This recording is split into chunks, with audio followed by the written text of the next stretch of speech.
Greetings, ladies and gents, and welcome to the batch video for the web novel Thieves Dungeon from the website Royal Road. This video will contain chapters 1.41 to 1.44, and as always, I hope that you enjoy. Chapter 1.41, Sevenfold Tower.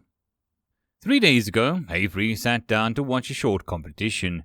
3 days ago, the city had been torn apart by the arrival of a god's messenger and the eruption of the Sevenfold Tower. Since then, Avery had only left her seat for the most basic of necessities, and the little shaped pagoda where she had sat became the center of Colturn's political gravity. Melvert and her guild underlings bringing her business to there. She sat, hands folded under the pointed chin, watching with bloodshot eyes. These were the rules of the tower as she understood them. The first and most frustrating was that nobody could say what happened inside. Contract magic bound their tongues, leaving them to stagger out from the glowing doorway without a word that they could say for what they had experienced inside. Secondly, only 20 people could enter each floor. 20 statues adorned each ring of the tower, and their eyes lit up and challenges filled into the room. When the bottom layer was full, the doors snapped shut, or rather the stone walls materialized with a ripple where the doors had been. The one time someone had been caught halfway through, it had been bloody. The other half had eventually been spat out with the next batch of failed contestants. Third, and this was entering the realm of conjecture, but the first challenge pitted contestants against one another. It was easy enough to figure out when half of the contestants were always ejected as failures and half always advanced. The second floor was not so forgiving. Most people didn't make it past the third, and only 8 of the statues had been lit up. By Avery's observation, it wasn't as simple as a trial by combat. Too many of what she considered top contenders were thrown out without ceremony. And she sat there. The doors flickered and the dwarf from the 7-stone cudgel was hurled out, landing in a sprawling heap bellowing with anger. She sighed. 7 on the top floor. The man with a golem hand, a woman with a fishing pole for a weapon, a pair of mages Malvert identified as Trem and Kristen, twins that specialized in astral magic. One of her own, Emery, an adventurer that she knew more of his bullcrap stories than his actual accomplishments. An unknown who'd slipped in by one of her few breaks, evading the useless idiots that he'd been keeping track of. And a dwarven soldier Cathara Harfan seemed very intent on apprehending the moment he came out. She wouldn't say it directly, but her guards were spread out throughout the crowd around the tower, waiting. The old woman occupied what had been Sufi's seat, watching intently. The fact that such an unexceptional candidate had made it to the third layer was worth watching. He had just been one of Cried Harfan's posse, but had somehow survived the second floor as Sufi's useless brother, and all the other guards were spat out one by one. Avery sighed. She couldn't keep up a vigil forever. Constant exposure to mana had freed her from her physical need to sleep, but the mental need remained, wearing her down. She saw psychotic things in the corner of her vision, and the crowd seemed full of familiar faces that vanished as soon as she turned to look. The dwarf was stumbling to his feet, lifting what he clutched in his hand for all to see. A gourd flask, a pale blue color no earthly plant had produced. Already the bidding was beginning. Offers of gold or trade or other treasures of the known given up. The mob had already grown every day since the tower's rise. The city was encroaching into the square tents, being thrown up to serve milling masses of challengers awaiting their turn. You could walk through the pavilion and buy yourself a bowl of thick fish stew, a skewer of roast meat, a shining new sword stamped with the symbol of the dwarf artisan, and the lucky figurine of a soul's wheel carved into something close enough to gold. And there were even stalls that offered nothing more than bedrolls, a canopy to shade you while you slept, and a guard to beat away the pickpockets that swarmed through the square, thicker than flies. It was a city in miniature, bustling, mercantile, persistently violent, and full of thieves born from the same entrepreneurial spirit as the merchants. Gods, she was starting to hate it. Trevelyan had no idea how he got this far.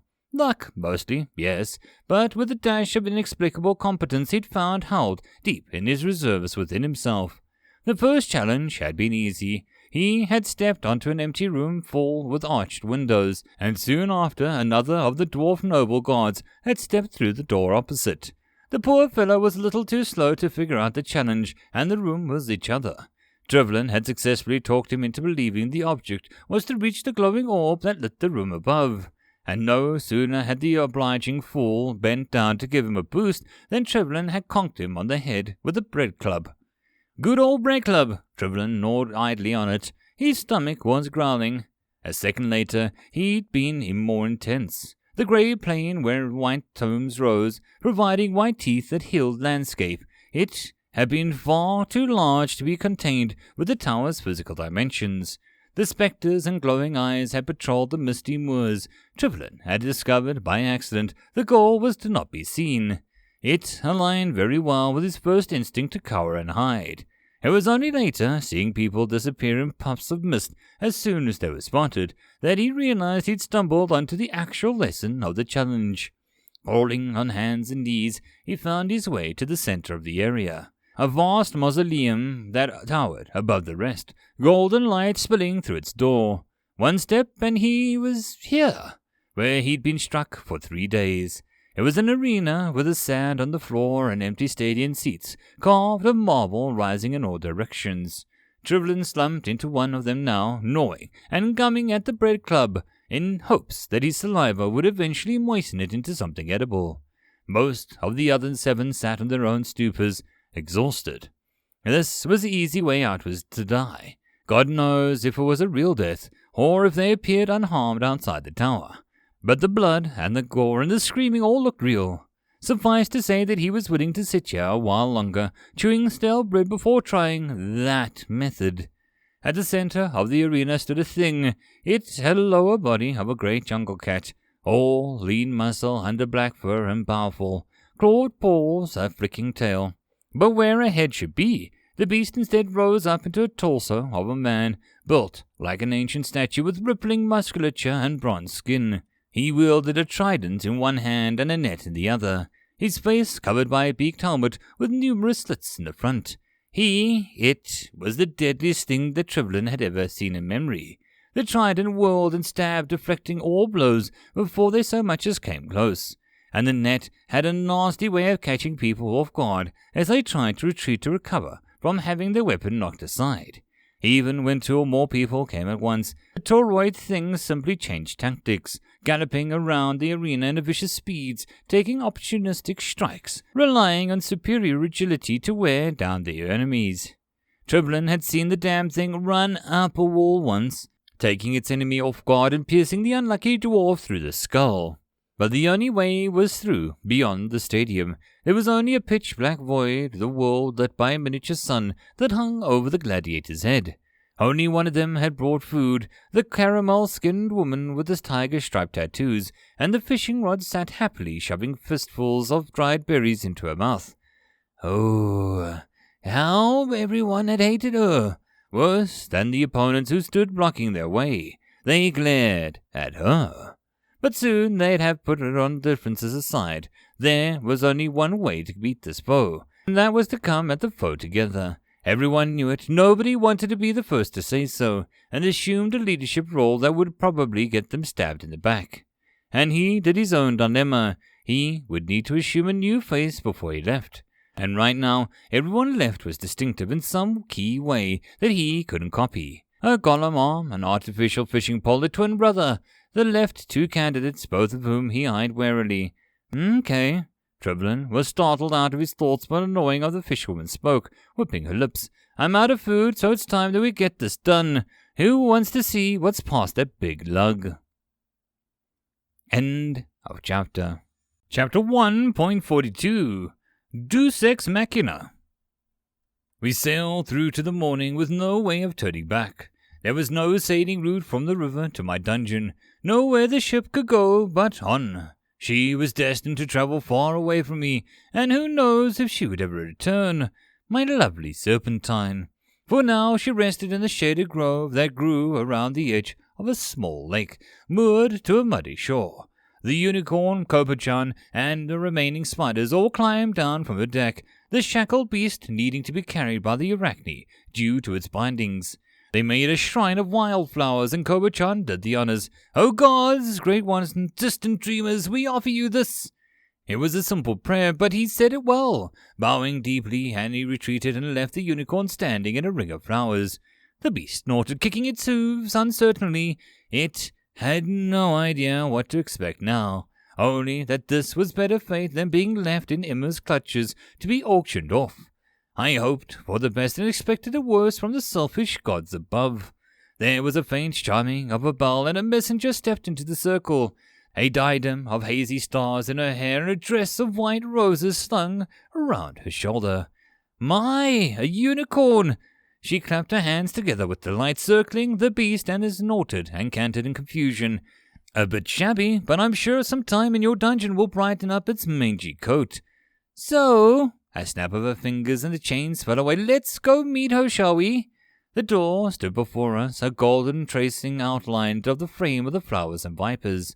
Compelled and unable to do anything but follow, first Koba-chan and then the unicorn followed her through, and I found myself pulled along as well, unable to cast my senses anywhere but through Koba-chan's eyes in that moment. Gods! The moment we stepped through, I recognized we were in a very strange void realm where the contracts had been spinning of the great wheel took place. More than that, we were in a vast chapel. The floor on black dirt with countless flowers sprouting in the mosaic pattern of bright color, beautiful to behold.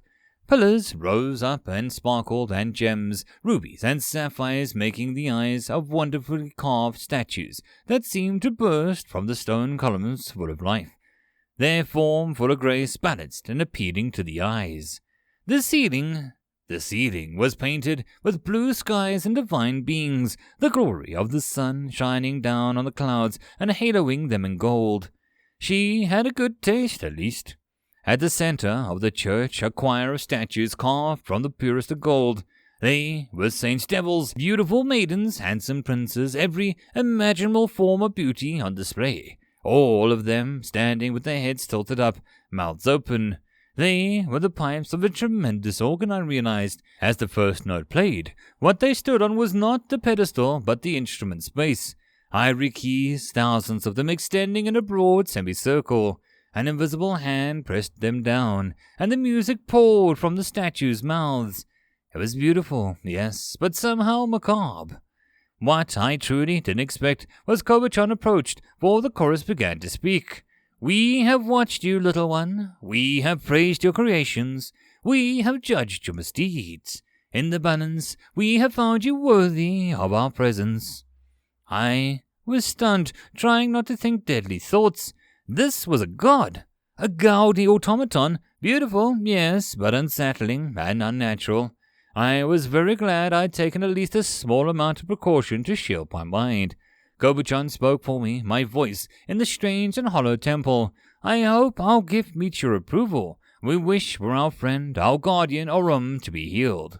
Do you understand what a gift is? The gods are not to be bought." Koba-chan rushed to answer before I could speak my mind through him, which was probably for the best considering what I had to say was the stuck-up cheapers. On behalf of my maker, I offer our gifts freely and plead for a boon of humbly. I have heard often of your generosity. I was betrayed. He had never been so subservient when talking to me, utterly shameless. "You have a pleasing voice, little spider. We have rarely cared much for spiders, but you spin a beautiful web, and when you talk, listen well." One of the statues waved a gilded hand, and the chapel faded away, leaving us along with her voice in the dark void. One by one the stars lit up, and the growing threads connected them. The whole world swelled with light. And then a shadow came. Once this was the empire of elves. They bridged the dark distance between the worlds and the bridges of light, their webway, and made the whole of the known shine brighter. But the black beast arrived from the far reaches. It slew the dragons, drove the giants to exile, and tore down the empire in all its beauty. In the end, the elves made a final decision. They lured the beast into the webway and shattered it, forever separating the worlds. The beast was caught in between and broken into pieces. Where its blood touched the earth, it crystallized into dungeon cores. where scrapes of flesh landed, they became primordial beasts. These are the dark powers. We tell you this so that you will understand our relationship. We do not oppose your existence. We will tolerate you, but you must always remember where you came from and guard the world from the resurgence of another beast. In perspective, we believe that we are quite kind to your ilk. Why? Koba-chan asked at my urging. If my maker is a threat, why have you let him live? How does he serve your purpose? Many things were lost when the beast devoured the entire world, but much of that was lost has been regained, created anew by the dungeons. If we are to restore the world, we need that power. So it is. The sky had began to fade, and the stars scattered to dust. The web between the worlds was broken. It faded away, and we were returned to the edge of a lake and the ring of wildflowers where this had all begun. Something glimmered in Koba-chan's hand, a single bund of pink, holding within its cup of immaterial petals a shining drop of light. Take good care of our unicorn for us. Build us a shrine, and we shall watch over you. All in all, I felt a strange sensation, almost as if we'd done well. Daylight streamed over us. The unicorn trotted about with a sudden vigor, and Koba-chan was dreaming his way of daydreams, shocked by his encounter with the divine. There was a small matter of getting back to the city. The route that we had taken out was now kicked hornet's nest full of angry pirates, and the other route was less clandestine. Koba-chan and a unicorn were not exactly easy sights to overlook. What I needed was a route in and out of the city that could be kept secret, and I had Volder's shop, which was good enough for my rats and for human accomplices. Now I needed a secret passageway for the obviously unusual creations of my realm. But today had been a stunning success. My nacre spiders had caught many fools fleeing from the markets and bound them up tight. I'd have to send Koba-chan to collect the left-behind trinkets and baubles the victims had been carrying. No doubt I'd rake in a haul, and there was even a chance, however distant, that I ended up collecting a Sphinx bone tea set after all. Rats were streaming into the gardens full of bravado, clutching prizes. I made mana swirl in the air, a little fireworks show to settle down the drifts of motes, sinking into their bodies and strengthening them, a reward for a service rendered. But best of all, I had made a mark on the human world, and dealt with the brat Immer a humiliation that he would never recover from. The market was in chaos. Next stage of my plan was to step up where Immer had failed, and offer stability again. End of chapter. Chapter 1.43 30 Days. I had to leave Koba-chan and the lakeshore for the time being, until I could find a way to safely smuggling back below the city.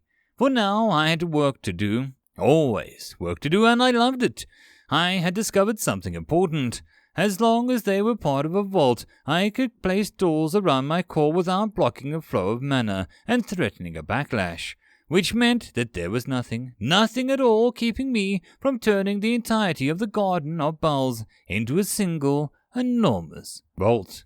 You see, I had a problem. Most of the creatures I designed early on, when I had little mana to work with, were either rather small, beautiful, and deadly, and not on the human scale. I had a wonderfully black-hearted plan to change that. Within this vault the law shall be, all invaders shall be cut down to size. If my enemies were too big for my lovely serpents to devour, I would simply make them smaller. Small enough for a viper to kill or a mantis to hunt. My gardens would become a jungle, and my deadly little creatures would become Goliaths. I placed the glass doors at the entrance, sealing the room at the beginning of my work. The process of making a vault was fascinating. First, mana was drawn from my reserves to infuse the walls, inundating them with the magical energies to make a sealed room, in which the currents of mana could only enter and exit through the doorways. Then a twisting happened, pulling on the currents of the ethereal mana flowing through the air and bending them delicately into shape. It was like creating a shard, but instead of working with condensed solidified mana within a jewel, it used the natural flows and ley lines that passed through the dungeon. It also drained me to a point of exhaustion. the initial preparing for the walls alone drew up so much mana that my sight began to fade and grow dark and fuzzy spots, and the lurch of the ambient energies were drawn from the formation was nauseating.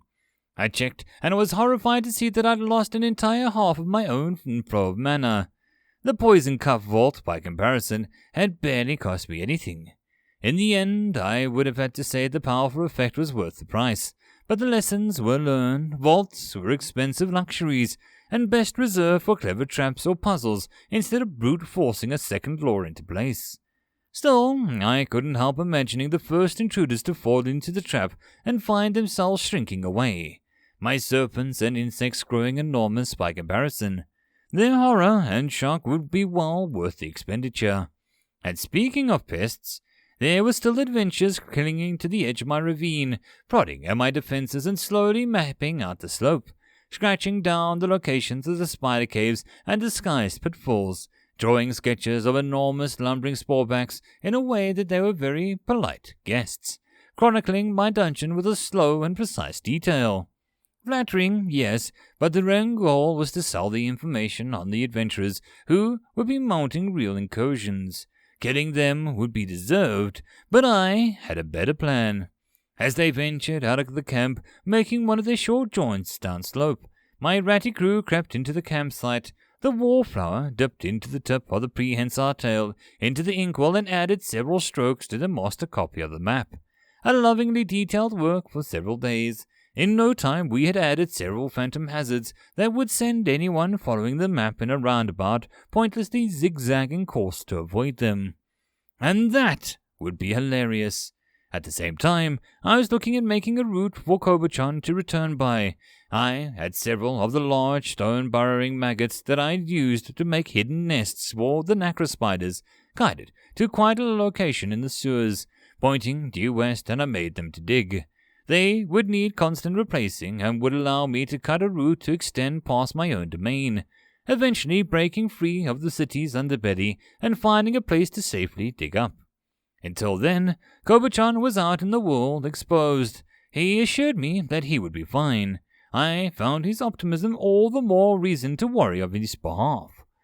The guides that I'd arranged for the burrow grubs were the fungal lion, lazily reluctant to do the work, and my latest recruit.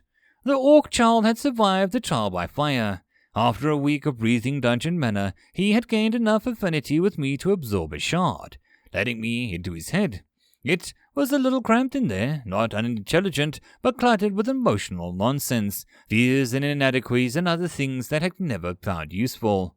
But useful he would become. I was determined to make something out of him, and I had my reasons. One was to spite the dungeon that had made such an ugly thing to begin with, to show that I could do better.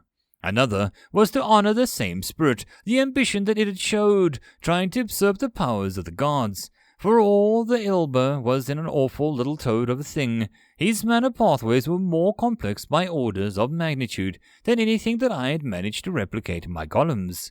These orcs were the seed of a grand endeavor, and although I'd never meet a deceased dungeon who laid the foundation, I might be able to finish its work. I let the ebb and flow of my domain distract me, envelop me, carry me away. It was always a joy to work within my territory, the flow from the scene and scene in an unfolding dramas of the creatures big and small that fought and struggled for life. It was only when I felt the intruders on my outer edges, the dwarf girl returning, that I was awakened from my meditative state enough to realize that the day had ended. I was exactly 1 month old. I hoped Sophie was bringing me another present. Voldaclaith didn't love crowds by any means, oh no! He hated the stumble of elbows and the press of sour bodies on all sides, the constant jostle and the shove until it felt like his ship was tossed in the sea of flesh. Oh, it was fair to say that Voldaclaith was terrified of crowds. But today, Volda was preparing to be brave. They weren't giant spiders after all, and Volda's bar on the fear had been raised quite high recently. He held a tray of fizzling elixirs aloft, long fluted glasses containing an even mix of sparkling cider of the alchemist produced to bubble and fizz beautifully, and Cather's own potent tonic that had much invigorating effect. They were dark caramel in color and whole, and the flavor was almost burnt honey with a medicinal bitterness underlying the sweet initial sip. The delicious stuff. Volder's new confidence may have been owed more to the chugging it relentlessly than any new leaf turned.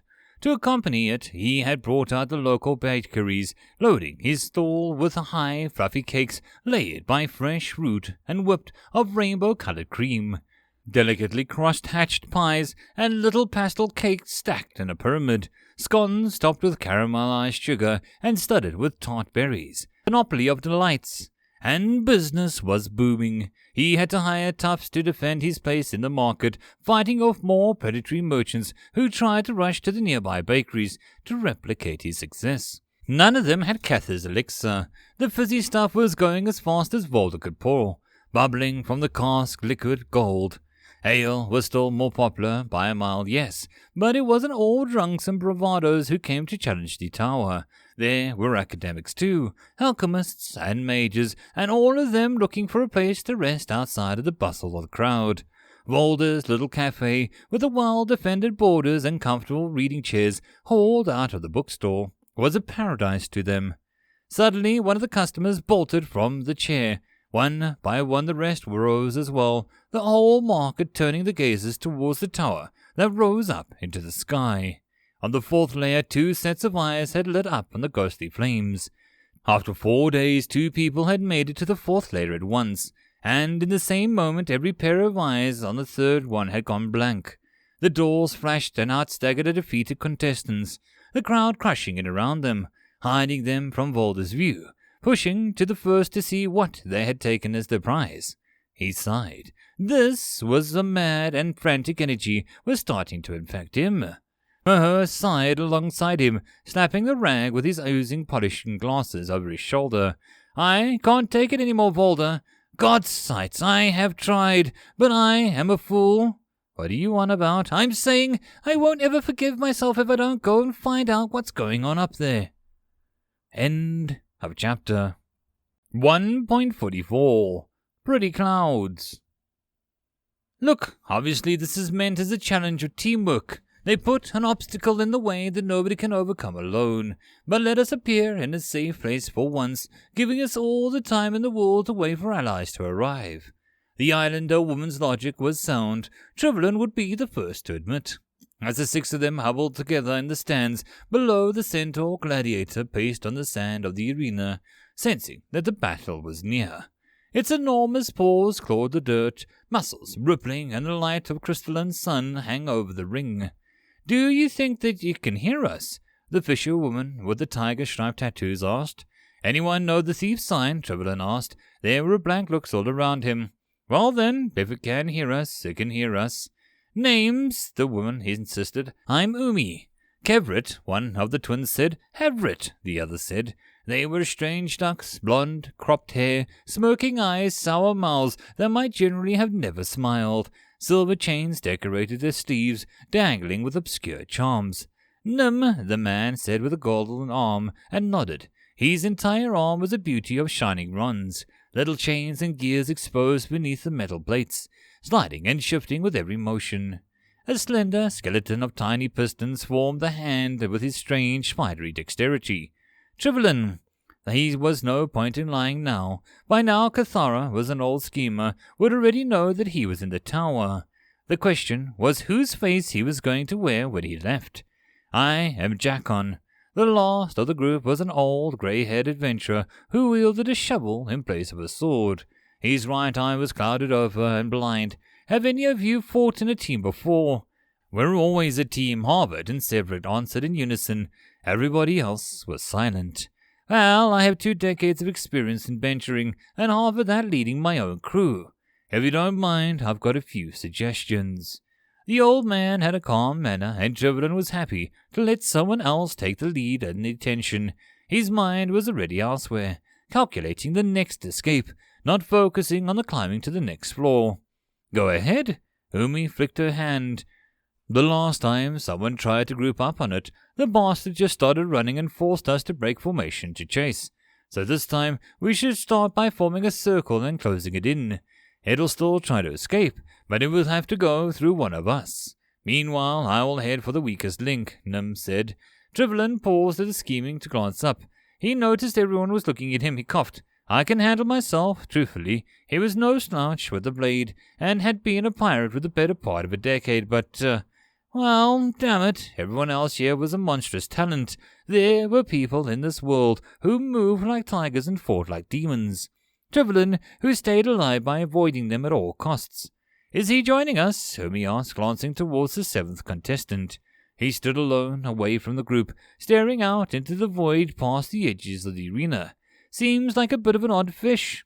We know who he is, Servet said, smug as anything. The man slowly turned. He was indeed an odd fish. His face was placid and calm as the surface of a still water, with amber-coloured eyes, a pair of spectacles sitting on his long, beaked nose. Dozens of lenses of different shades of crystal were perched on the ends of the mechanical arms, where they could be dropped and lifted in front of his eyes. We won't tell, Everett said hastily, adding, elbowing his brother. I'll do my part, the man said slowly, and then smiled. It was a fanatic, an unhinged kind of smile, one that reached his eyes and burned with all the madman's all-consuming focus. Trivelin found himself holding back the urge to shiver. Sorry, but I'm a bit easily distracted. Has anyone else noticed that we seem to be an entirely artificial world? It's fascinating. 7. 7's my lucky number, Umi declared, slapping her knee. Some people, Trivelin remarked, had no sense of the weather. They could look right at the incoming storm and see pretty clouds. They jumped down into the ring as one, 7 sets of boots landing in the sand. The gladiator let out a snort, turning its armored head this way and that, choosing who would be the first victim. It was a chimera, the upper body of a man mounted on a panther's back, muscle with terrible claws, and a trident gripped in one of its hands and a net in the other. Trivelin felt a trickle down his back as he tried his best to seem intimidating. Not easy when the form he was shifting into was a head shorter than anyone else. The gladiator's paws raked the earth, and with a sudden bend of its hind legs, it rocketed straight towards him. Trivelin grimaced and held his ground, waiting, hoping. He closed his eyes. The twins both reached out in unison, standing on opposite edges of the arena. As they conjured twisting runes of spellwork, the air rippled like a lake disturbed by a stone. And a net erupted into being between them, forming a silver-blue mist. It tangled around the gladiator, slowing him and draining the momentum from every moment. At the same time, Nim and Umi were rushing forward. Without the speed to catch up to Trivelin, the gladiator turned, sweeping its trident towards Nim with a backhanded blow. The golem arm leapt forward to meet the golden weapon, its sudden eruption of smoke venting from the inner workings in a billowing cloud full of firefly embers.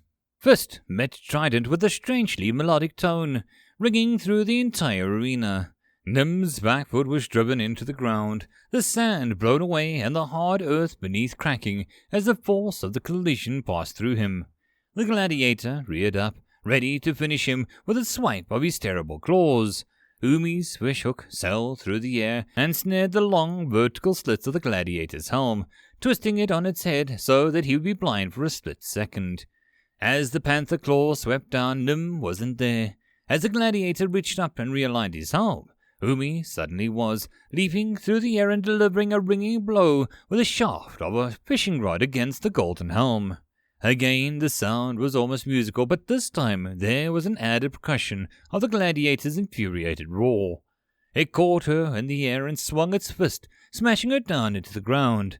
She rolled as best she could, but she had no time to tuck in her limbs, and she came up limping and twisted a leg, skull on her face.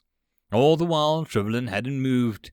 What could he do? He just stood there, frozen, a slight weakness in his knees threatening to erupt into an actual tremble if he so much as tried to take a step forward. Paralyzed. An arrow of ice struck the gladiator from behind, piercing its skin. Blood the color of oil gushed out as it turned angry. The twins, the mystery man and the old Jockin, were formed into a new perimeter, catching the beast once more, this time in a semicircle. The seasoned adventurer stood by to guard the twins as they drew golden designs into the air, the runic circles collapsing down into bursts of flame, flying blades, all matter of deadly weapons. They sailed towards the gladiator as he let out a thunderous growl and charged into the fray. The mist and net were now worn off, the ethereal strings had torn away. Nothing else had even phased the beast. It ran forward at full speed, a blur of bronze flesh and black muscle, golden spear ringing beautifully as it struck projectiles out of the sky. In a blink, a heartbeat, the beast was almost on top of Severit, almost ready to end him in a single blow. Now, the spectacle mage clapped his hands together. Earthen barriers erupted up around the beast, sealing him into a crude triangular prison formed by 3 walls, each bursting diagonally from the ground. Numerous runic markings glowed on the walls, an angry red hue smouldering like fires and slowly building towards what could only be a detonation. One by one, the blazing marks burst into blooms of raging fire, tearing the prison apart as it bombarded the gladiator court within. And before the fires had even faded, all of them were rushing forward, even Trivlin, his better sense swept away by the bravado of the moment. They roared, closing in on the wounded, charred beast that struggled to stand on its wounded legs. It screamed back, and it swept its net against the earth. A huge dust cloud bellowed out, and full of darting embers from the fire, and their charge punched through the smoke and billowing grit. There was nothing. The beast was gone. A shadow moved above them. They all looked up in horror and saw it. The beast had dropped its net and jumped, catching the crystal orb that floated in the sky as an artificial sun with one hand, and with the other in the grip it pulled itself over, vaulting over the sun. Its trident was lifted into a throwing stance, its points gleaming. With a triumphant roar, the gladiator hurled its weapon, piercing through Havrit's chest before any of them could move. It slammed down into the earth, catching Jackin beneath its paws and tearing him apart. With a flicker, both of them vanished ejected from the tower's challengers. Nim lunged forward, but there was a ripple, and suddenly the trident was back in the gladiator's hand. His own momentum ran him through on the triple spikes, and the man with the golem arm was gone too. The gout of flame burst from Severit's hands, and the poor man screaming in rage, not sure if his brother was dead or alive. The gladiator charged through in a single pounce of its enormous burly legs, and cracked his spine in half with a swing of the trident shaft. He lifted it into the air like a broken doll, and was gone before he hit the ground. The fishhook sailed through the air, and this time the gladiator caught it. Umi had time for a panicked, caught-out grin before she was yanked forward, fishing rod ripped from her arms. If she held on a second longer, she would have been pulled under the beast's claws. "You two, how long do you think you can buy me?" the nameless mage asked. It was a damn good question. End of chapter. And that concludes this batch video. I hope that you enjoyed. If you wish to support the channel, there are numerous ways to do so down below. Until next time, I hope that you all have a good one. And I'll see you all in the next video. Cheers.